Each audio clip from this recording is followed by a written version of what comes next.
Hello दोस्तों, कैसे हो आप सब लोग? I hope all you are best.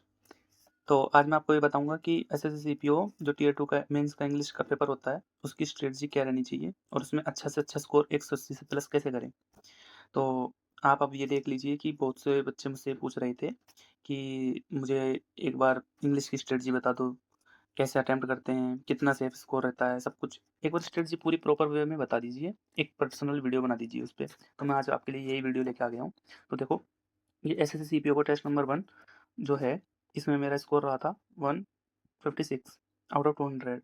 इसी प्रकार से ये एक्यूरेसी 83% थी और परसेंटाइल 88.86% था। ओके, आगे चलते हैं। ये दूसरा पेपर है, ये एसएससी सीपीओ का ऑफिशियल पेपर है 2023 का।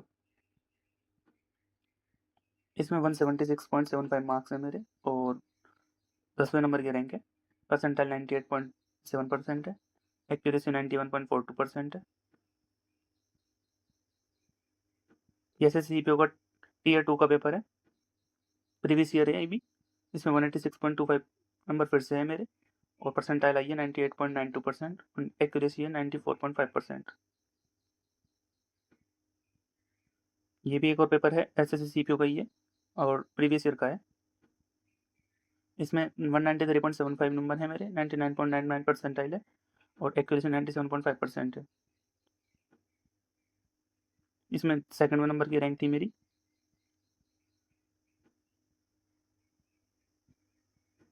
अब आपको मैं स्ट्रेटजी बता देता हूँ। देखो, अब यहाँ से असली वीडियो शुरू होती है। देखो, interest, English grammar, comprehension and vocabulary preparation. तो देखो, इंग्लिश ग्रामर जो है, उसके लिए तो आपको अंकुर सर को फॉलो करना है। आपके जिसका समझ में आता है उसका ठीक है, लेकिन अंकुर सर को फॉलो करो मेरे ओपिनियन में। अगर आप मेरा वीडियो देख रहे हो तो मैं तो यही बताऊंगा, आप अंकुर सर को जरूर फॉलो करो। किसी और टीचर को एडिशनल जैसे हम वशिष्ठ सर को फॉलो करते हो तो करो, ऑब्वियस सी बात है, करना ही चाहिए। दूसरे टीचर को भी करना चाहिए क्योंकि सब अच्छा पढ़ाते हैं। लेकिन अगर आपको वास्तव में डीप नॉलेज चाहिए और कॉन्सेप्ट क्लियर ही करने हैं, वास्तव में कॉन्फिडेंस लाना है, तो आप इन सर को जरूर से जरूर फॉलो करिए, वरना आप थोड़ा सा पीछे रह सकते हैं कॉम्पिटिशन में, हल्का सा। बाकी आपकी मर्जी है, ठीक है। अंकुल सर को आपको फॉलो करना पड़ेगा। बाकी खुद भी मेहनत करनी पड़ेगी उनके साथ, क्योंकि उनका पढ़ाया हुआ अच्छी तरह से समझ में नहीं आता बहुत बच्चों को। कई बार मैंने देखा है और वो सर भी ये बात बोलते हैं कि मेरे पास पढ़े हुए बच्चे बहुत से ऐसे होते हैं जो मुझे पढ़ना इसलिए नहीं पसंद करते मुझसे क्योंकि उनको समझ में नहीं आता है। तो आपको भी थोड़ा दिमाग तो खर्च करना पड़ेगा उनके पास, क्योंकि वो डीप नॉलेज रखते हैं और डीप नॉलेज ही आपको दे देते हैं। तो आपका भी दिमाग तो खर्च होगा ही होगा वहाँ पर। बाकी अमर वशिष्ठ सर हैं, एडिशनल सपोर्ट के लिए आप किसी भी टीचर को फॉलो कर सकते हो, जो आपकी मर्जी है, जो आपको प्रीवियस ईयर के क्वेश्चंस वगैरह और प्रैक्टिस सेट वगैरह बहुत अच्छी तरह से करा देता हो, वैसे भी कर लो। लेकिन आपको खुद को भी अच्छी से अच्छी प्रैक्टिस करके चलनी है। अगर इन टीचर्स का फॉलो करोगे तो आपको इनका सपोर्ट जरूर मिलेगा। लेकिन आपको भी खुद खुद से भी मॉक टेस्ट वगैरह और रीडिंग कंप्रहेंशन वगैरह, खुद की किताबें वगैरह पढ़नी। मैं आपको किताबों के नाम भी बताऊंगा कि कौन सी किताब आपके लिए ठीक रहेगी, जिसको आप पढ़ने से आपकी जो कंप्रहेंशन पार्ट होता है वो ठीक हो सकता है। अब देखते हैं, study resources and material. Vocabulary के लिए आप ब्लैक बुक को फॉलो करो, प्रीवियस ईयर क्वेश्चंस के कंपाइलेशंस को फॉलो करो, ये ज़रूरी होता है। एनसाइक्लोपीडिया जो कंपाइलेशन होता है, जिसमें बहुत तरीके के डिफरेंट डिफरेंट वर्ड्स दे रखे हैं, वो आपके गूगल पर मौजूद है, उसको फॉलो करो। एनसाइक्लोपीडिया पर जो डिक्शनरी मौजूद है उसको फॉलो करो आप लोग।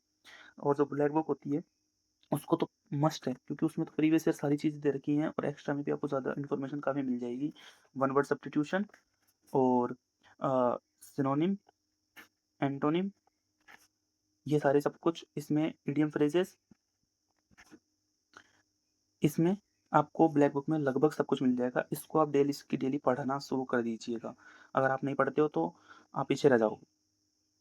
ब्लैक बुक मस्ट है, प्रीवियस ईयर क्वेश्चंस का कंपाइलेशन भी मस्ट है और ये भी आपका एडिशनल सपोर्ट में रहेगा ही रहेगा।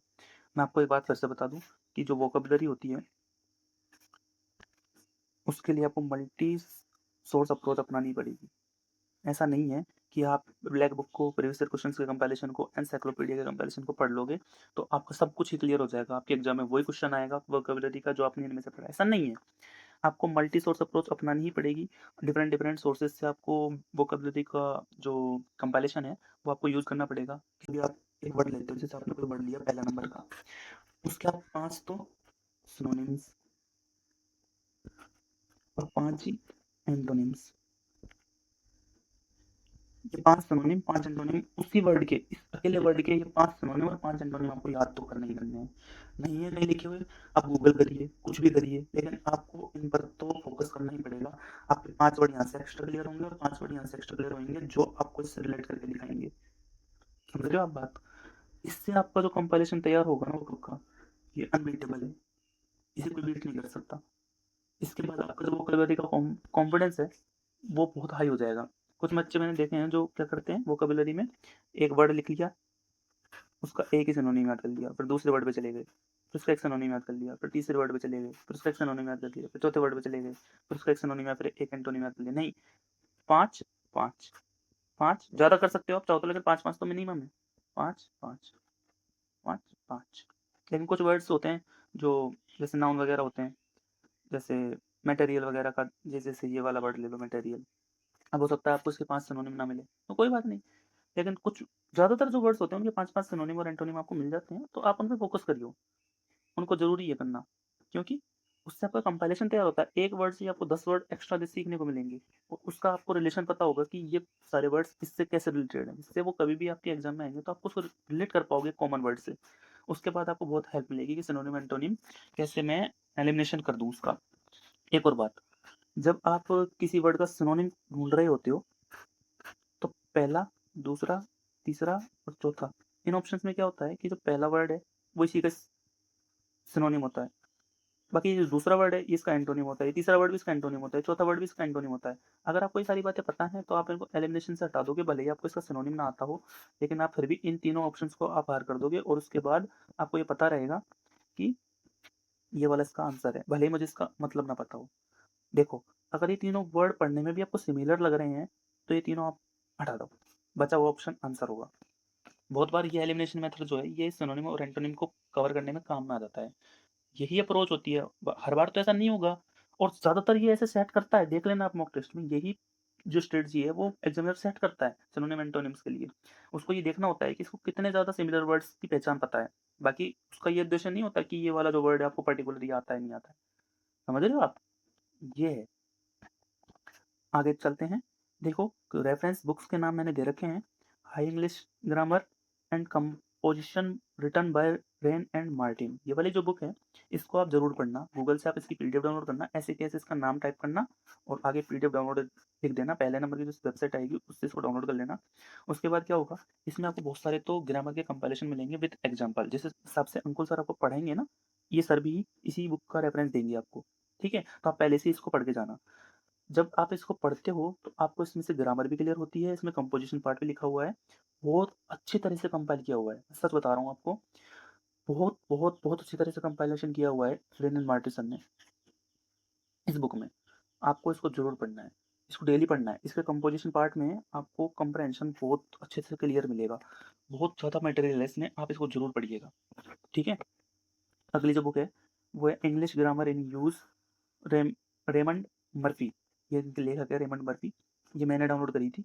ये इन इस बुक का रेफरेंस है ना, ये भी इन्हीं सर ने मुझे दिया था। इंग्लिश ग्रामर इन यूज़, ये जो इंग्लिश ग्रामर इन यूज़ है इसमें आपको सिर्फ इंग्लिश ग्रामर के रूल्स, सिर्फ रूल्स नहीं मिलेंगे, सब्जेक्ट प्लस ऑब्जेक्ट प्लस ऐसे करके, ये नहीं मिलेगा, गलत बात। इसमें सीधे आपको कॉन्सेप्ट मिलेंगे जो सारे समझाते हैं ना, ये जितने भी टीचर्स यूज लेते हैं ना कॉन्सेप्ट वगैरह, इसका रेफरेंस है वो, इस बुक का रेफरेंस है, इंग्लिश ग्रामर इन यूज जो बुक है इसका रेफरेंस है। एक और देखो, word power made easy by Norman Lewis, ये वाली जो बुक है ये भी वोकैबुलरी के लिए ही है, आप इसको डाउनलोड करिए। इसमें रूट वर्ड्स वगैरह, किस प्रकार से जो वर्ड्स होते हैं उसको हम यूज कर सकते हैं और कैसे किसी वर्ड का जो ओरिजिन है वो होता है, वो सब कुछ इसमें दे रखा है, वर्ड पावर मेड इजी। आपको ये भी पीडीएफ डाउनलोड कर लेनी है, मैं नहीं कहता कि आप सबकी बुक मंगाओ अलग से, पीडीएफ, सिर्फ पीडीएफ डाउनलोड करो, उसमें काम हो जाएगा। एक वोकैब बिल्डर नाम से पीडीएफ डाउनलोड कर लेना, ये भी वोकैब के लिए ही रहेगी। ये सारे सपोर्ट में आपके, मैं कह रहा हूँ ना आपको, वोकैब के लिए किसी सिंगल सोर्स पर, जैसे ब्लैक बुक पढ़ता है कोई, मैं तो भाई ब्लैक बुक ही पढ़ूंगा, ऐसा नहीं होता, आपको बहुत सारे सोर्सेज अपनाने ही पड़ेंगे, तभी आपको कुछ हो पाएगा। ठीक है, अब देख लेते हैं अगली जो बुक का नाम है वो क्या है, advance grammar in use second edition. ये एडवांस है, ये जो इंग्लिश ग्रामर थी ना ये इससे भी एडवांस पार्ट है इसका। इसमें और भी डीप कॉन्सेप्ट्स दे रखे हैं जिनको अंकुल सर अपने लेक्चर्स में यूज़ करते हैं, वो इसमें लिखे हुए हैं। आपको इसको भी पढ़ना है। इसको तभी पढ़ना जब जाके आप अंकुल सर की क्लासेस देखना शुरू कर दो। इंग्लिश ग्रामर इन यूज़ बाय रेमंड मर्फी, ये वाली बुक पढ़ लो, उसके बाद इस पर आना, क्योंकि ये समझ में नहीं आएगी, क्योंकि एडवांस है, थोड़ी एडवांस लर्नर्स के लिए है। इसका बात का ध्यान रखना बहुत ज़रा, ठीक। अब आगे चलते हैं। High emphasis on reading long passage for comprehension. Comprehension जो पार्ट होता है उसकी आप प्रिपरेशन पता है कैसे करनी है। आपको टेक्स्ट बुक पर 50-50 क्वेश्चंस के रीडिंग कंप्रहेंशन के सेट्स मिलेंगे सेक्शनल में जाके। 50-50 क्वेश्चन उसमें सिर्फ रीडिंग कंप्रहेंशन ही है। उसको आप विदिन 30 मिनट का टाइम सेट लगा के, क्योंकि उसमें टाइम सेट कर दिया है, क्योंकि ये चीज़ इंट्रोड्यूस हो चुकी है ना, इसलिए आपको ये करना है कि इसमें 30-30 मिनट का टाइम सेट लगा के 50-50 क्वेश्चन इन आरसी के लगभग 5-5 सेट दे रखे हैं, आपको अटेम्प्ट करने हैं। इसके बाद अटेम्प्ट करने के बाद आपसे मुश्किल से 30 से 32 क्वेश्चन हो जाएँ वही बहुत है, क्योंकि ये बहुत हार्ड पड़ता है, क्योंकि इसमें बहुत लंबे पैसेज दे रखे हैं और इनको रीड करते ही चाहे से कितने फर्स्ट करो 30 मिनट कब निकल जाती है पता नहीं चलता। 15-20 क्वेश्चन कब छूट जाते हैं ये भी पता नहीं लगता। 30-32 से क्वेश्चन से आगे नहीं बढ़ पाओगे आप। ये भी सही होंगे नहीं होंगे पता नहीं है, ठीक है? तो ये वाला सीन यहाँ रहेगा। उसके बाद आप इसको टेस्ट को सबमिट कर देना और उसके बाद आपको इसको वापस से ओपन करना है सॉल्यूशन को, और फिर एक-एक पैसेज को स्टेप बाय स्टेप पढ़ना है और ये पता लगाना है कि कहाँ मुझसे गलती हुई, किस पार्ट को मैं ऑब्ज़र्व करने में दिक्कत कर रहा था, कौन-सा पार्ट ट्रिकी था जो मुझे समझ नहीं आया। उस समय तो आपके पास टाइम भी है, तो आप अच्छी तरह उनको पढ़ो, कारण पता लगाओ, फिर उनके बाद उनके क्वेश्चंस के जो वो है क्या नाम से रीडिंग कम्प्रहेंशन के जो नीचे क्वेश्चन दे रखे हैं, उनको फिर आप अटेम्प्ट करो, ठीक है?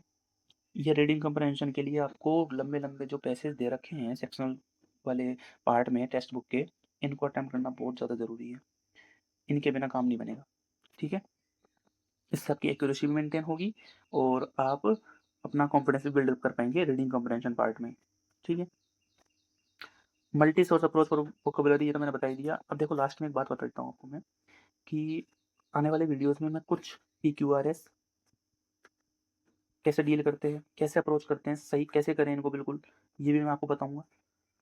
और रीडिंग कम्प्रहेंशन का जो पार्ट होता है, ये भी मैं आपको सोल्व करके दिखाऊँगा। पहले पैसेज पढ़ूँगा, बड़े से बड़ा पैसेज लेके आऊँगा, फिर उसके बाद उसके कंपाइलेशन के जो नीचे उसके क्वेश्चन आंसर होते हैं, उनको करना सिखाऊँगा कि किस प्रकार से विदिन गिवन टाइम कैसे करते हैं इनको, मैं आपको वो भी बताऊँगा। रीडिंग कम्प्रहेंशन वाला जो पार्ट होता है, मतलब कम्प्रहेंशन का जितना भी पार्ट है आपके पास, जिससे परेशानी होती है, पीक्यूआरएस इसमें हो गया, रीडिंग कम्प्रहेंशन इसमें हो गया, क्लोज़ टेस्ट इसमें हो गया, इन सबसे लेकर रिलेटेड मैं आपको आने वाली वीडियोज़ में सारी बातें प्रैक्टिस के साथ बताऊँगा और मैं प्रैक्टिस भी करवाऊँगा, उन किस प्रकार से इनको अप्रोच करते हैं। तो मिलते हैं फिर नेक्स्ट वीडियो में, तब तक के लिए जय हिंद, टाटा, बाय-बाय।